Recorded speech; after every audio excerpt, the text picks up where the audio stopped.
Salam, xoş gördük sizi əziz müdavimlər. Bugün 3-cü qrupların blok imtahanında, MİQ və sertifikasiyada hər zaman düşən mövzulardan biri olan durğu işarələri haqqında danışacağıq. Başlayaq. Mənalı səslənmənin fasilələr halında təzahür edən növünə durğu deyilir. Bir də təkrarlayaq tərifini. Mənalı səslənmənin fasilələr halında təzahür edən növünə durğu deyilir. Dilçiliyin durğu işarələrindən bəhs edən bölməsi punktuasiya adlanır. Deməli, durğu işarələrindən bəhs edən bölmənin elmi adı nədir? Punktuasiya. Punktuasiya latınca punktum sözündən götürülmüşdür.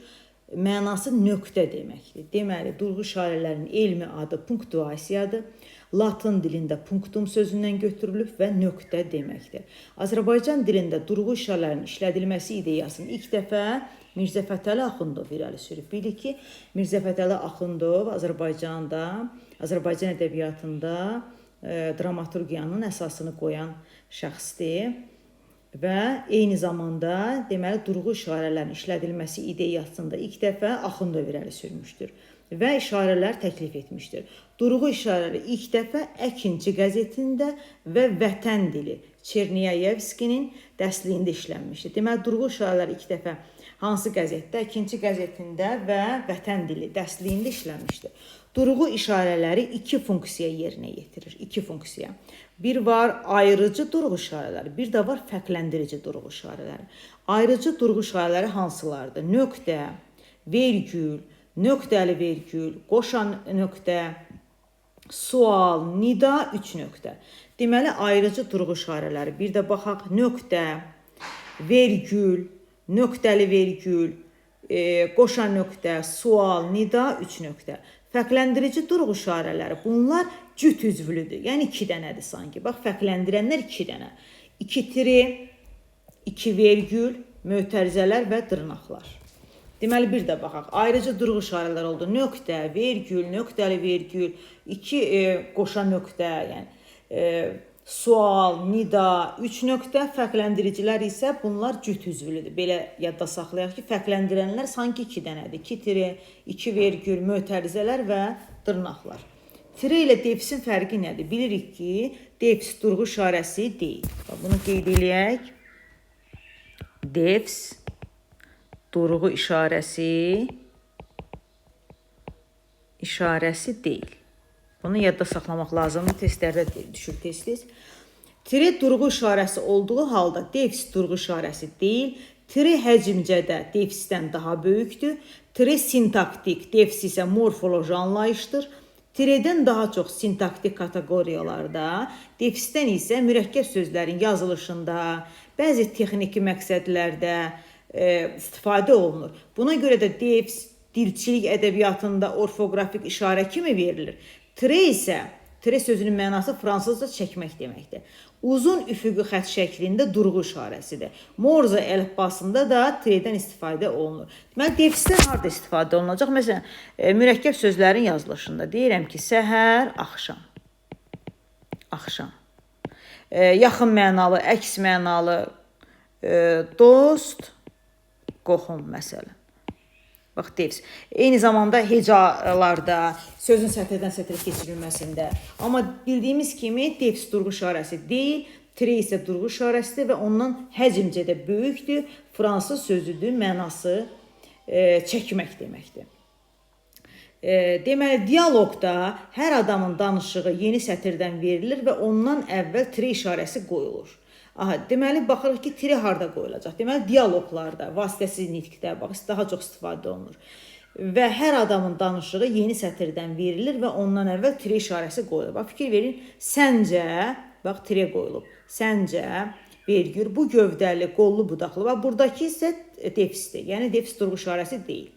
Və burada desək ki, məsələn, hansı durğu işarələri var? Bax, burada var tire, vergüllər, sual işarəsi, amma artıq bu defs durğu işarəsi deyil.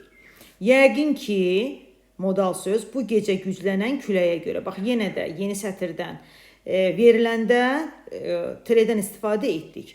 Təyin olandan sonra gəldikdə. Sanki bir pəridir, pəri yox bir ay, qəhrəman bir qızdır, başda kalağa. Yəni təyin olunandan sonra gəldikdə də biz tire işarəsini qoya bilirik. Ümumiləşdirici sözlər və birləşmələr həmcis üzvlərdən sonra işləndikdə yazıda onlardan əvvəl tire, bəzən də virgül qoyula bilir. Amma ümumiləşdirici söz əvvəl gələndə, məsələn desən ki, deyirəm ki, hamı, məsələn uşaqlar, böyüklər, məsələn gəlmişdilər. Bax, fikir verin, ümumiləşdirici söz əvvəl gələndə qoşa nöqtədir. Amma mən desəm ki, uşaqlar,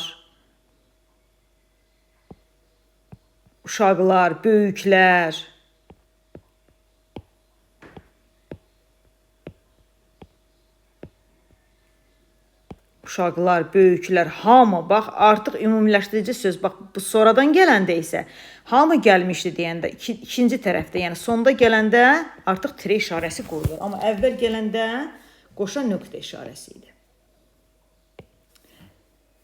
Çardağın altında qaralan ocaq daşları, dirəkdən asılı qalmış yovşan süpürgələri, tozlanmış pəncərənin dalında görünən mis dolça da hər şey, bax, fikir verin, hər şey əvvəldə olsaydı qoşa nöqtə idi. Sonra gəldiyinə görə bu ümumiləşdirici söz nə adlanır? Hər şey mən anamı xatırladırdı. Burada da tire işarəsindən istifadə olunur. Vasitəsiz nitq dialoq şəklində verildikdə dırnaq lazım olmur. Vasitəsiz nitqdən əvvəl tire, sonra vergül və tire qoyulur. Bax, kaş, əvvəl tire. O qayğısız günlərimi yenidən keçirəydim, vergül, yenidən yaşayaydım dedi. Bax, dedidən əvvəl vergül, tire. Bax, fikir verin, burada da vasitəsiz nitq yenə və müəllifin sözü, hər ikisində tire işarəsindən istifadə olunur. Müəllifin sözləri vasitəsiz nitqin arasında işləndikdə müəllifin nitqinin hər iki tərəfində vergül və tire qoyulur. Bax, boy, əvvəl tire, vergül, Allah eləməsin, vergül, tire demişdi, vergül, tire, niyə belə deyirsən qızım, nöqtə. Bax, burada da gördüyünüz kimi müəllifin nitqinin hər iki tərəfində vergül və tire qoyulur. Mübtəda qrupu ilə xəbər qrupu həcm etibarilə bir-birinə bərabər gələrsə, onların arasında tire işarəsi qoyulur. Deməli, mübtəda qrupu ilə xəbər qrupu həcm etibarilə bir-birinə bərabər gələrsə, məhsul yığımında gecikmək çoxlu itkiyə yol vermək deməkdir. Bax, fikir verin. Gecikmək, tire, çoxlu itkiyə yol vermək. Bu necə adlanır? Mübtəda qrupu ilə xəbər qrupu həcm etibarilə bir-birinə bərabər gələndə. Sonra, dram əsərlərinin iştirakçıları barədə məlumat verərkən addan sonra tire qoyulur. Məsələn, Məşədi İbad izah edir ki, neçə yaşı var? 50 yaşı. Bax, burada da tire işarəsindən istifadə olunur. Dram əsərlərindəki dialoqlarda sətir başında yazılan ad və soyadlardan sonra, bax, Oqtay, tire, sən çalış, gələr bir gün, Səməd, onun yenə bir yeri var. Və dram əsərlərində, dialoqlarda sətir başında yazılan və ad soyadlardan sonra da mütləq deməyək, amma çox hallarda qoyula bilər. Məkan və zaman başlanğıc və bitmə nöqtələrini ifadə edərkən də yenə də tire qoymaq olar. Bakı, Şamaxı yolu, Bakı, Moskva qatarı. 29-30-cu illər, 13-16-cı əsrlər. Bax, yadda saxlayaq. Bax, bu, məsələn, 10-11-ci əsrlər. Bunun arasındakı olan nədir? Yenidən yazın. 10-11. Nədir? Bunun arasındakı tire deyil. Nədir? Defisdir. Mötərizə tire ilə ayrılan illər adamın anadan olma və vəfat etmə tarixlərini bildirir. Bax, Mirzə Ələkbər Sabir, fikir verin, 1862-1911. Yəni, 1862-də anadan olub 1911-ci ilə qədər. Burada da mötərizədə tire ilə ayrılan illər adamın anadan olma və vəfat etmə tarixlərini bildirir. Deməli, bax, bu aradakı da yenə durğu işarəsi daha tiredir. Bu hadisələrə də aid olub onun başlanğıcı və bitmə zamanını bildirə bilər.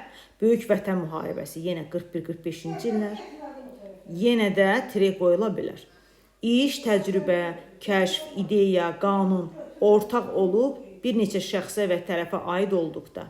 Joel, Lens qanunu, İran-İraq müharibəsi, Polşa-Azərbaycan dostluğu, bax, bunlarda da tire qoyula bilir.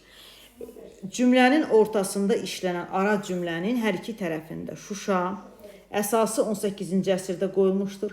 Milli mədəniyyətimizə məşhur sənətçilər bəxş etmişdir. Şuşa əsası 18-ci əsrdə qoyulmuşdur. Milli mədəniyyətimizə məşhur sənətçilər bəxş etmişdir. Bax, cümlənin ortasında da, ara cümlənin hər iki tərəfində yenə də tire işarəsi qoyula bilər. Defis latınca yazıda istifadə olunan ən qısa üfüqi xəttdir. Mürəkkəbləşmiş sözlərin və ifadələrin yazılışında, bax, alabəzək, az-az, adsan, qeyri-rəsmi, əks üçün, bax, hamısına istifadə oluna bilər. Söz sətirdən sətrə keçirəndə defisdən istifadə oluna bilər. Hecalara bölünəndə, kiloqram. Ayrıca yazılan şəkilçinin əvvəlində, məsələn, çılar, mıdı, bunlar hamısında rəqəmlə yazılan saylara bitişik şəkilçilərdə, 9-cu, 10-cu, ölçü vahidlərini bildirən isimlərdə, qram, kalori, kilovat, saat, kiloqram, metr, hamısı defisdir bunlar. Cəhətlər arasını bildirən cənub-şərq, cənub-qərb, hamısı bunlarda defisdir. Müxtəlif mənada işlənib tərkib daxilində bir məfhum ifadə edən isimlərdən əmələ gətirilən tərkiblər.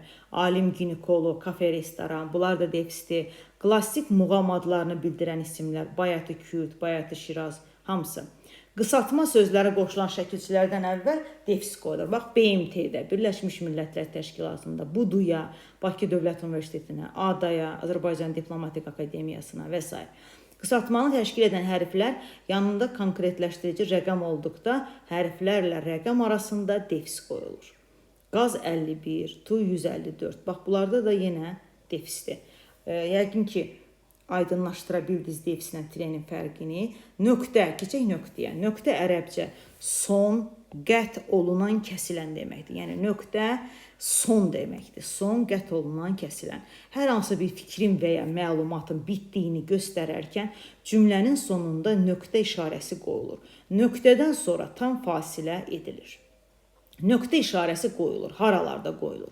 Nöqtə işarəsi 2 dənə səciyyə daşıya bilir. O həm də texniki səciyyə də daşıya bilir. Bax, nöqtə işarəsi harada qoyulur? Adlıq cümlənin sonunda. 1990-cı il, 20 yanvar. Bilirsiniz ki, adlıq cümlənin xəbəri olmayan cümlədir. Bitmiş fikir ifadə edilir, amma xəbər yoxdur.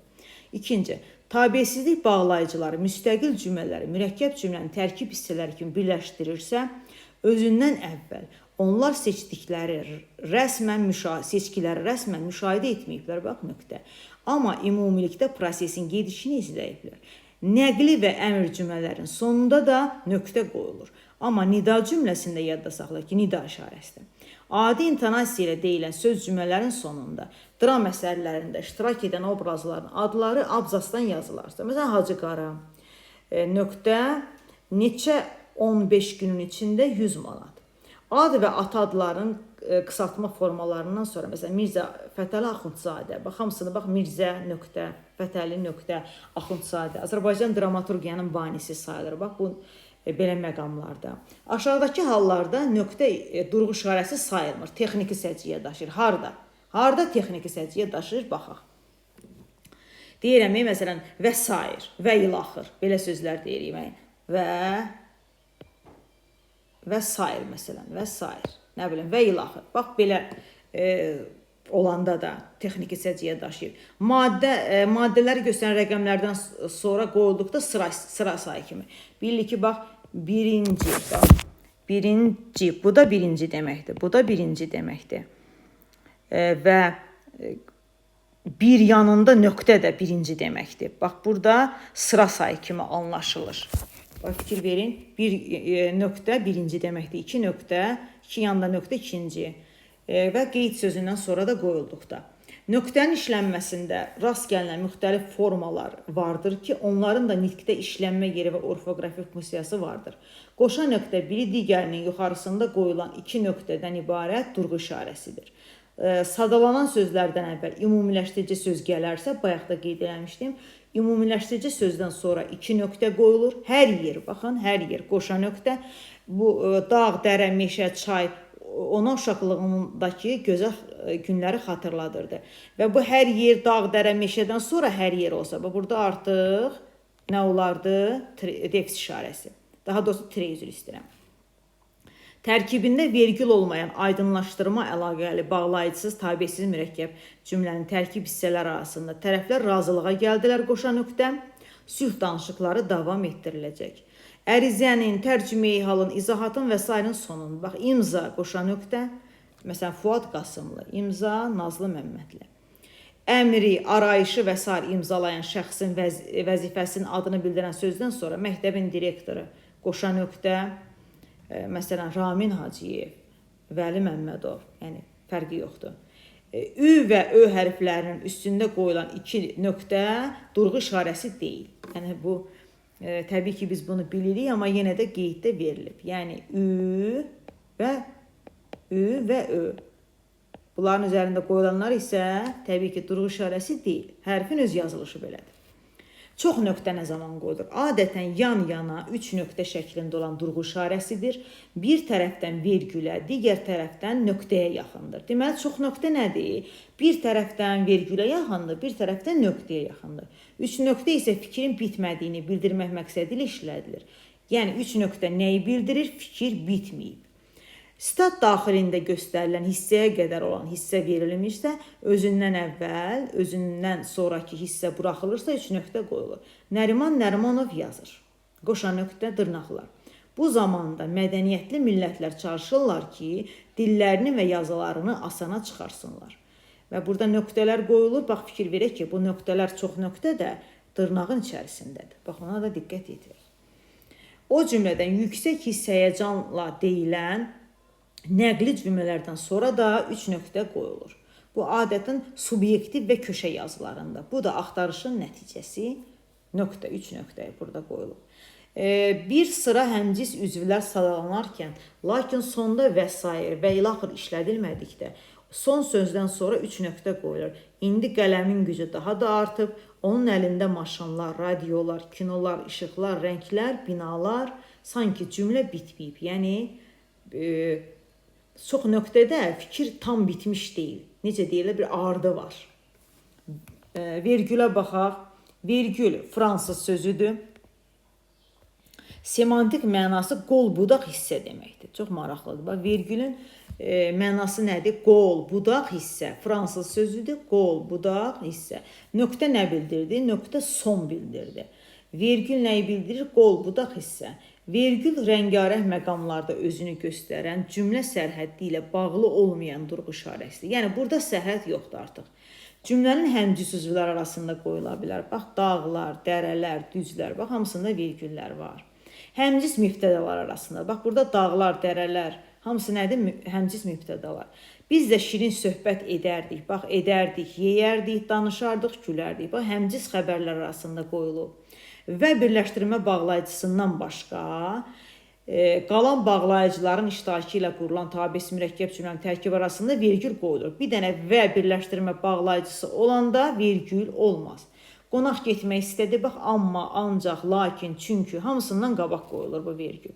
Sonra bax, nə işıq yanırdı, nə də su gəldi. Fikir verin, nə də bağlayıcısı ilə əmələ gələn deməli, burada zaman əlaqəli tabesiz mürəkkəb cümlədir. Gah yağış yağırdı, gah gün çıxırdı. Bax, bölüşdürmə əlaqəli tabesiz mürəkkəb cümlə. Bax, gah-gahda bağlanır. Bu, belə hallarda istifadə olunur vergüldən. Bağlayıcısız tabesiz mürəkkəb cümlələrin tərkib hissələri bir-biri ilə yalnız sadalanma intonasiya ilə bağlanır və onların arasında vergül qoyulur. Yağış yağır, vergül, rəqs eləyir, gür damcılar, sel gəldi, çay bulandı. Aydınlaşdırma əlaqəli tabesi mürəkkəb cümlənin tərkib hissələri arasında 2 nöqtə qoyulur. Biz zaten demişdik ki, bunu aydınlaşdırma əlaqəni daha çox qoşa nöqtə ilə biz 2 nöqtə ilə tanıyacağıq. Tərkib hissələrinin birində vergül olduqda ümumi ilə aydınlaşdırıcı hissənin arasında nöqtəli vergül də qoyula bilər. Gözəl bir yay günü idi. Bax, nöqtəli vergüldür. Çəmənlər yaşıl donunu geyinmiş, ağaclar çiçək açmışdı. Qızğın iş gedirdi.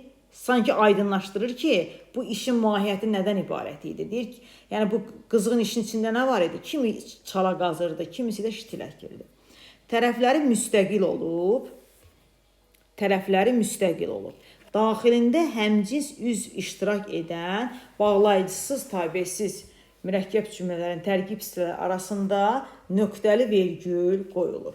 Belə cümlələr çox geniş olur və hər hansı durğu işarəsindən biri işlədir. 3 il vergül, ya bəlkə də 4 ildir vergül. Yaxşı yadımda deyil vergül. Bizim Baxçalı bəy gedirdi Gəncəyə. Nöqtəli vergül. Apardım vağzala, bilet aldım, yola saldım. Bax, fikir verin durğu işarələrinə. Ki tabeylik bağlayıcısı işlənən cümlədə mütləq vergül olur.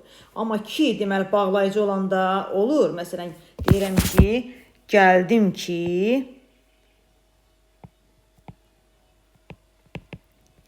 ki, səni aparım. Səni aparım. Ki hər zaman bağlayıcı olanda vergül olur. Amma ki ədat olanda vergül olmaz. Məsələn, deyirəm ki, mən ki səni çox istəyirdim. Aha, ədat olanda deməli olmaz. Ki bağlayıcı olanda vergül olur, amma ədat olanda vergül olmaz.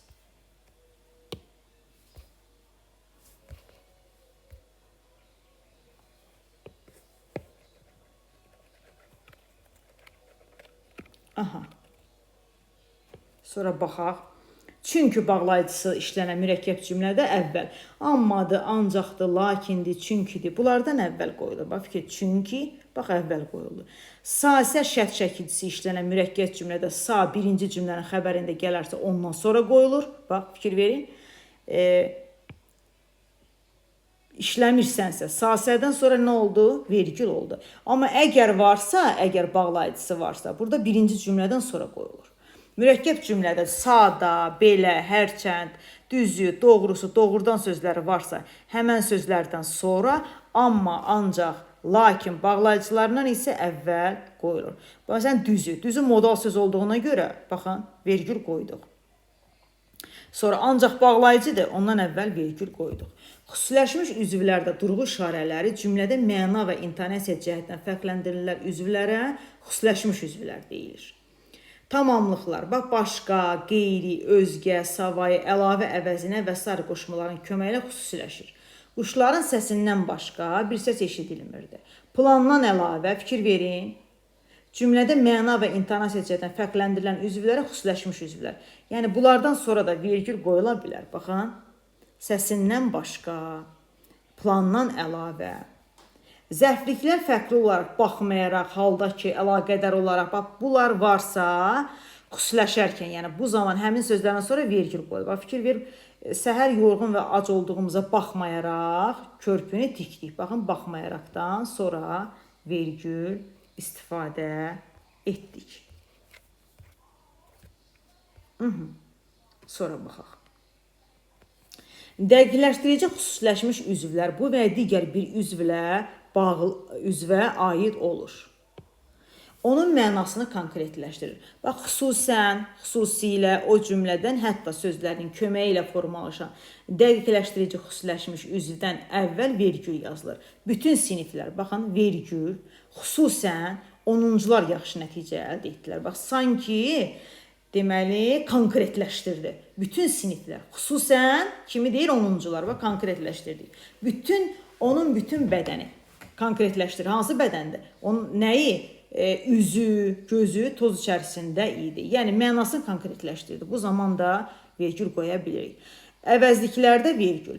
Mübtəda vəzifəsində işlədilən o bu əvəzliklərindən sonra nə gəlirsə, isim, sifət, say, feili sifət, zərf, bunlar gəlirsə, bu nitq hissələri gəlirsə, vergül qoyulur. Amma təbii ki, söhbət gedir şəxs əvəzliyindən. İşarə əvəzliyi olmaz. Aha. O gəldi. Burada olar mı? Yox, olmaz. Çünki o gəldi də ondan sonra feil gəlir. Və əvəzlik, tutaq ki, o mənim dostumdur. Burada da olmaz. Çünki əvəzlikdən sonra əvəzlik gələndə vergül olmaz. O bu əvəzliklərdən sonra modal söz gələrsə, hər iki tərəfdən vergül qoyulur. Bax, bu onun vergülü deyil. Bu əlbəttə modal söz gətirib bu vergülü. Bu təəssüf ki, bax, bu təəssüf ki, modal sözündür. Yəni, bunun deyil. Özü ilə. Yəni, modal sözlər özü gətirir. O 5 kitab aldı. Burada isə say gəlib, mən qoya bilərəm. O yaxşı insandır. Sifət gəlib, qoya bilərəm. Bir də feillərdən feili sifət gələndə, təsriflənən feil yox, yalnız feili sifət gələndə, bax, o yazdıqlarını mənə göstərdi. Yalnız feili sifət gələndə də vergül qoya bilərəm. O bu əvəzlikləri cümlədə təyin vəzifəsində işlənərkən, yəni hansı sualına cavab verəndə o kitabı mənə ver. Hansı kitabı? Bu zaman vergül mən qoya bilmərəm. O işi mən görməliyim. Hansı işi? O işi. Sanki işarə eləyib göstərirəm. Burada da olmaz. O bu əvəzlikləri mübtəda vəzifəsində işlənərkən özündən sonra əvəzlik, feil, köməkçi nitq hissələri, bayaq da qeyd eləmişəm, feili, sifət, istisna və bir də modal sözlər. Vergül qoyulmaz. O getdi. Feildir, qoymuram. O həm də tələbədir. Bağlayıcı gəlib olmaz. O nə yaxşı oğlandır. Bax, burada da olmaz. O necə cavab verdi.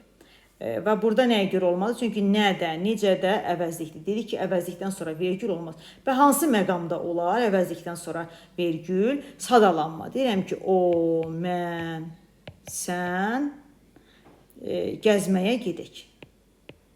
Bax, burada sadalanma varsa, o zaman mən vergül qoya bilərəm. Digər məqamlarda isə əvəzlikdən sonra əvəzlik gələndə vergül qoymaq olmaz. Ədatlarda vergül, bilir ki, ədatda vergül olmaz. Bir dənə hansı ədatlardadır? Bəli, xeyr, hə ədatlarında vergül ola bilər. Bəli, xeyr, hə əvvəl gəlibsə özündən sonra, ortada gəlibsə hər iki tərəfdə, sonda gəlibsə özündən əvvəl. Yəni, sanki bu modal söz kimidir, xitab kimidir. Hansılar oldu? Bəli, xeyr, hə. Digər ədatlarda vergül olmaz. Mötərizəyə baxaq. Mötərizə iki yarım dairəvi, belə qoyuruq da mötərizəni. Xəttdən ibarət qoşa durğu işarəsidir. Əsasən aşağıdakı hallarda istifadə olunur. Əsas fikri tamamlayan sözləri, birləşmələri, cümlələri nəzərə çatdırmaq istədikdə, bax, Qarabağ Ağam klubu qalib gəldi. Neynədim? Fikri tamamlayan sözləri, birləşmələri. Yəni, Qarabağ, mən orada fikri nəzərə çatdırmaq üçün orada başqa bir söz işlətdim. Dramatik əsərlərdə remarkaları fərqləndirmək üçün. Saadət xanım daxil olur, daxil olun hər iki tərəfinə mötərizə, Gülbahar nə olur? Statlarda, stat müəllifin adı, soyadı, statın götürüldüyü mənbənin adı, əsərin nəşr olunma ili və s. mötərizəyə alınır. 20-ci əsrin 80-cı illərində üzə çıxan erməni millətçiliyinin dalğası başkənddən də kənarda qala bilməzdi. Müəyyən şəxsin anadan olduğu, vəfat etdiyi il, əsərin nəşr tarixi mötərizədə göstərir. Bax, Cəlil Məmmədquluzadə, fikir verin, mötərizədə onun ölüm, doğum tarixi yazılıb və bu da mötərizənin daxilindədir. Şəxs əşya haqqında əlavə məlumat verdi. Məsələn, deyirəm, rubai dörtlü şəklindədir. Bax, bu mötərizədə o rubainin məlumat, əlavə məlumat da verirəmsə, mən orada mötərizə qoya bilərəm. Nida. Nida cümlənin sonunda qoyulur. Qalx, qalx, düşkün dünya, sən insanoğlunun taleyinə bax. Hiss həyəcanla deyiləndə, istənilən bir cümləni hiss həyəcanla deyib, sonuna nida qoya bilərəm. Bəh-bəh, afərin sənə, xeyr, bu sən işin deyil. Yəni, nida ən çox nida cümlələrinin sonunda qoyulur və hiss həyəcan bildirir. Yenə qeyd edim ki, istənilən bir cümlənin sonuna, lap o nəqli cümlə olsun, sonuna nida işarəsi qoyun. Yəni, bu yenə nida cümləsinə çevrilir. Sual cümlələrdən sonra sual qoyulur. Sən onu tanıyırsan, o tələbədir. Bilirik ki, sual işarəsi, sual cümlələri də bilirdik ki, necə düzəlirdi? Sual əvəzliklərinin köməyi ilə. Məsələn, qeyd eləyək, məsələn, yazaq, sual əvəzliklərinin köməyi ilə yaranan sual cümlələri. Hara gedirsən? Aha, sual ədatı. Bəs məni aparmırsan, bax, burada ədatdır. İndi intonasiyaya yazırım. Gedirsən, bax, bu artıq intonasiya ilə düzələn sual cümləsidir. Bir də demişdik ki, əgər bəzi cümlələr olur ki, onların içində həm sual ədatı olur, həm sual əvəzliyi. Bu, belə cümlələr də var. Bunlar kompleks sual cümlələridir. Məsələn, bəs hara gedirsən? Bax, bəs sual ədatı, hara, əvəzlik. İkisi də varsa, kompleks sual cümlələridir bunlar. Aha, dırnaqlar. Vasitəsiz nitq müəllif təhkiyəsi ilə verilikdə dırnaqlar arasında verilir. Loğman dedi, qoşa nöqtəm, dırnaq açılır. Həyatın şirin olur hər anı, məni görəndə gülümsəyir. Müəllifin sözü, qoşa nöqtə, dırnağın içərisində necəsə balaca hazırlaş deyib, yəni vasitəsiz nitq verilir də, yəni müəllifin o dediyi sözlər dırnağın içərisində verilir. Statlar da dırnaq arasında verilir. Peyğəmbərimiz buyurmuşdur. Nə buyurub? O dediyi hikmətli söz nədirsə, o dırnağın içərisində verilir. Mürəkkəb adların tərkibində abituriyent jurnalı, mehman povesti, bax, bunlar da dırnağın içərisində restoran, kafe adları, nəşriyyat adları. Nöqtəli vergül bir nöqtə ilə onun altından qoyulan vergüldən ibarətdir. Yəni nöqtə, vergül. Nöqtə ilə vergül arasında orta mövqe tutan, yəni nöqtə ilə vergülün arasında, vergül ilə nöqtənin arasında qoşa mövqe tutur. Yəni orta mövqe daha doğrusu. Nöqtədən az, vergüldən çox fasilə tələb edən durğu işarəsidir. Yəni nöqtədən çox, vergüldən az. Əsasən aşağıdakı hallarda istifadə olunur. Tabesiz mürəkkəb cümlənin tərkib hissəsinin biri sadalanan cümlələr olduqda daha geniş fasilə olan tərkib hissələr arasında bax, o yollara baxdı. Nöqtəli vergül. Geniş fasilə olan. Yolda heç nə görünmürdü, vergül ətraf qaranlıq idi. Yəni bunlar daha çox sadalanan cümlələr olduqda daha geniş fasilə olan tərkib hissələr arasında olur. Sadə cümlənin həmciz üzvləri qrup-qrup sadalandıqda mübtəda, xəbər, baş üzvlər, baş üzvləri aydınlaşdırırıq.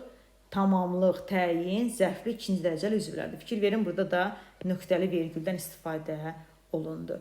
Durğu işarələri haqqında bu qədər və durğu işarələri bildik ki, punktuasiya, elmi adı onun punktuasiya adlanır. Durğu işarə haqqında elm defis durğu işarəsi deyil, tire defisdən böyükdür həcmcə və durğu işarəsidir. Ayrıcı durğu işarələri nöqtədir, vergüldür, qoşa nöqtədir, nöqtəli vergüldür, nidadır, sualdır. Fərqləndiriciləri 2-2 yadda salır ki, 2 fərqləndirir.